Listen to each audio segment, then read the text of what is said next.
सुबह ऑफिस, रात को घर की जिम्मेदारी, सेविंग्स की जगह ईएमआई और सपने जो कभी पूरे नहीं होने वाले। 90% मिडिल क्लास परिवारों में आपको यही पैटर्न देखने को मिलेगा, क्योंकि मिडिल क्लास लोग हर समय दो बहुत बड़ी गलतियां करते हैं। पहली, कुछ भी नया काम करने से पहले सोचते बहुत हैं। घर बदलना हो, बच्चों का एडमिशन करवाना हो, कहीं कुछ इन्वेस्ट करना हो तो इतना ओवरथिंक कर लेंगे कि वो काम 3-4 साल के लिए लटक जाएगा। और दूसरी सबसे बड़ी गलती जो करते हैं वो है पैसा खर्च करने के मामले में बिल्कुल नहीं सोचते। कमाओ, उड़ाओ और रिपीट करो। मिडिल क्लास लोगों की यही टेंडेंसी होती है। बचपन से हमें ये तो सिखाया जाता है कि अच्छी नौकरी ढूंढ लो, खूब सारा पैसा आएगा, लेकिन ये कोई नहीं बताता कि उस नौकरी तक पहुंचना कैसे है, और अगर पहुंच भी गए, पैसा आ भी गया तो उसे मैनेज कैसे करें। और यही सबसे बड़ा रीजन है 95% मिडिल क्लास लोग पूरी जिंदगी पैसा कमाने के बावजूद भी फाइनेंशियली फ्री नहीं हो पाते। हमें हमेशा लगता है पूरी जिंदगी मेहनत करेंगे, 60-65 साल तक काम करेंगे, तभी जाके अपने बच्चों के लिए आगे वेल्थ सेव कर पाएंगे। पर दुनिया के मशहूर ऑथर डेविड बाक कहते हैं कि आपको पूरी जिंदगी मेहनत करने की जरूरत नहीं है, बल्कि आपको सही डिसीजन और गाइडेंस लेकर जो काम आपको पसंद है वो करते करते भी आप ऑटोमेटिक मिलेनियर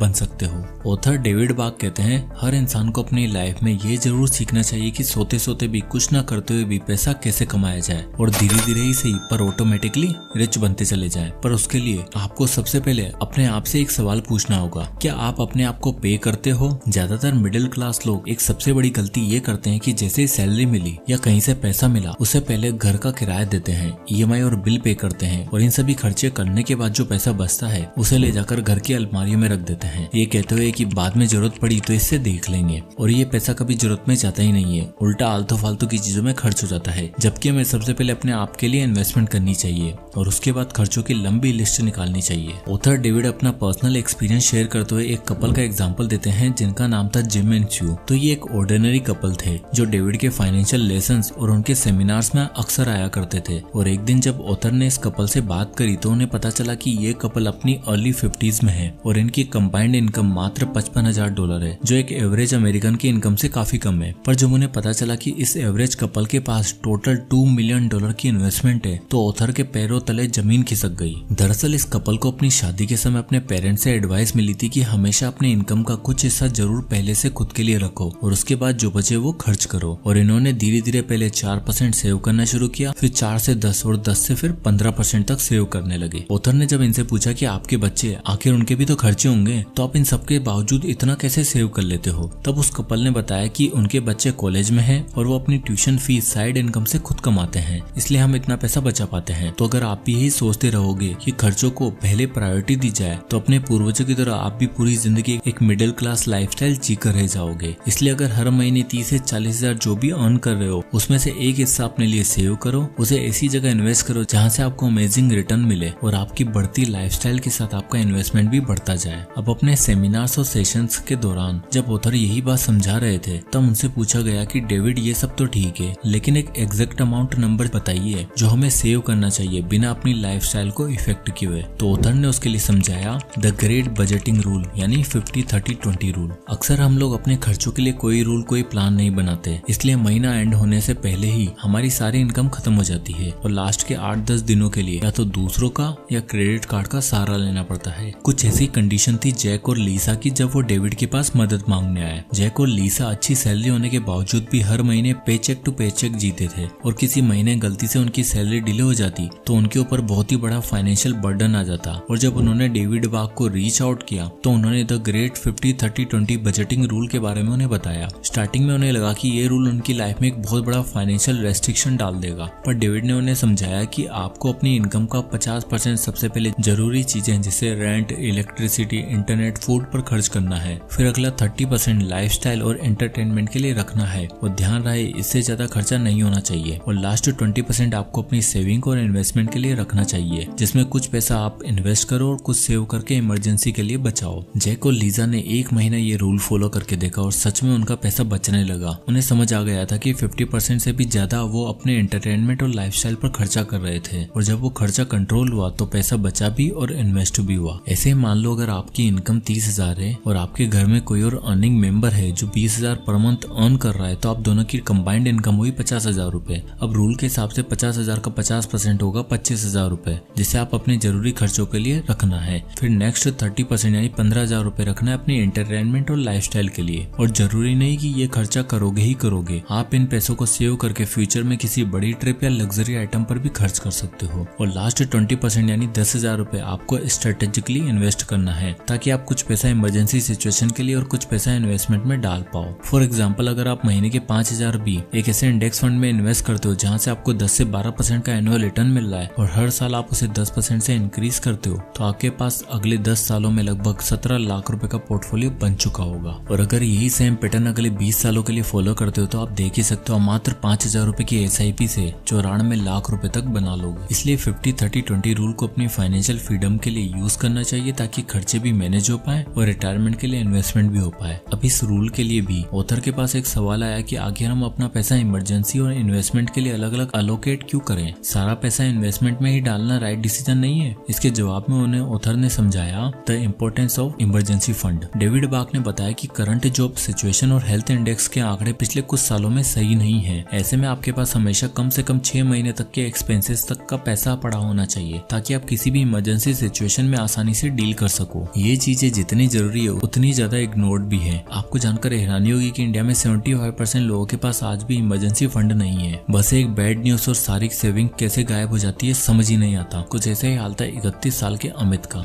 अमित एक IT प्रोफेशनल था जो पिछले 7 सालों से जॉब कर रहा था और महीने के 80,000 रुपए की सैलरी पर आ चुका था। अमित अपनी जॉब, अपनी लाइफ और अपनी इनकम से सेटिस्फाइड था। उसकी सैलरी इतनी थी कि नई गाड़ी की EMI, वीकेंड पे पार्टी और ट्रिप भी हो जाया करती थी। अब हुआ यूं कि साल 2023 में उसकी कंपनी ने मास ले ऑफ अनाउंस किया, जिसमें अमित का भी नाम था। 7 साल पुराने एम्प्लॉय को we have hired someone better बोलकर निकाल दिया गया। अमित के पास ना कोई सेविंग्स थी और ना कोई इमरजेंसी फंड। रेफरेंस वाले लोग भी काम नहीं आए, ना किसी ने मदद करी और ना ही कहीं जॉब लगी। अगले 3 महीने अमित ने क्रेडिट कार्ड, पर्सनल लोन ले लेकर EMI और घर का खर्चा चलाया। फिर उसके एक दोस्त हैप्पी ने उसकी मदद करी और उसकी 85,000 पर मंथ की जॉब लगवाई। साथ ही हैप्पी ने उसे ये भी समझाया कि भाई अगर तुझे लगता है तेरा मंथली खर्चा 60 से 70,000 रुपए है, तो तुझे कम से कम अपने 6 महीने का एक्सपेंसेस यानी कि 4,20,000 रुपए का इमरजेंसी फंड बनाना होगा। और इस चीज के लिए तू 50-30-20 रूल का यूज कर सकता है। अगर तेरी सैलरी मान ले कि 85,000 है, तो इसका 20% होगा 17,000 रुपए, जो तुझे ऐसी जगह इन्वेस्ट करना है या सेव करके रखना है जहाँ से तेरा 4,20,000 जल्द से जल्द बन पाए। और जब तुझे इसकी जरूरत पड़े